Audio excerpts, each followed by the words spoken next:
বলতেছে বান্দা লা তাকনাতু মির রাহমাতিল্লাহ, আমি আল্লাহ রাব্বুল আলামিনের দেওয়া রহমত থেকে বান্দা নৈরাশ হইস না। ইমাম গাজ্জালী বলেন একটা প্রকৃত মানুষ যাকে আল্লাহ রাব্বুল আলামিন জ্ঞান শক্তি দিয়েছেন, অঙ্গ প্রত্যঙ্গ ভালো রেখেছেন, এই বান্দা যদি জীবনে যতগুলো হায়াত আছে, যত পরিমাণে আমার আল্লাহ দুনিয়াতে বাঁচিয়ে রাখবে, দুনিয়াতে যতটুকু সময় হায়াত পাইবে, সে পরিমাণ যদি সিজদার করিয়া শুধু বলে আল্লাহ আমি শুকরিয়া আদায় করতেছি, তুমি আমাকে সুন্দর মতো চক্ষু দান করছো, তুমি আমাকে সুন্দর করে মানুষ হিসাবে গঠন করেছো।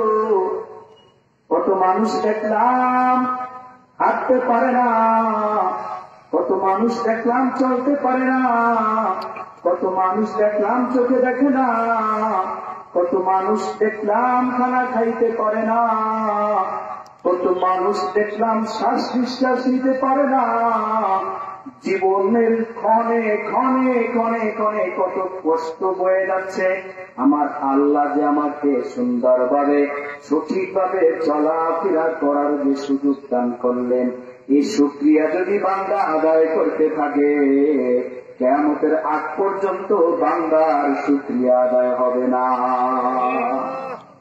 আমরা শুধু ভালো কিছু দেখি আর বলি আলহামদুলিল্লাহ।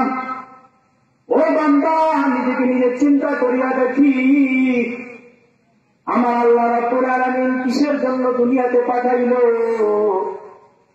আমি এখানে আলোচনার শুরুতে আমি খুতবায় বলেছিলাম আমার মাওলা পাক কোরআনের মধ্যে ৬৬৬৬ খানা আয়াতে কারিমা থেকে আমি মাত্র ছোট একটা আয়াতে কারিমা পাঠ করেছি, তেলাওয়াত করেছি। আমার আল্লাহ বলেন ওয়ামা খালাকতুল জিন্না ওয়াল ইনসা ইল্লা লিয়াবুদুন। আমার সাথে আপনারা উত্তর দিবেন, আল্লাহ দুনিয়ার জমিনে আপনাকে আমাকে কিসের জন্য পাঠাইছে? জোরে বলেন, কিসের জন্য পাঠাইছে? আল্লাহ আপনাকে আমাকে ইবাদতের জন্য পাঠাইছে। আমার মাওলা নিজে বলেন ওয়ামা খালাকতুল জিন্না ওয়াল ইনসা ইল্লা লিয়াবুদুন।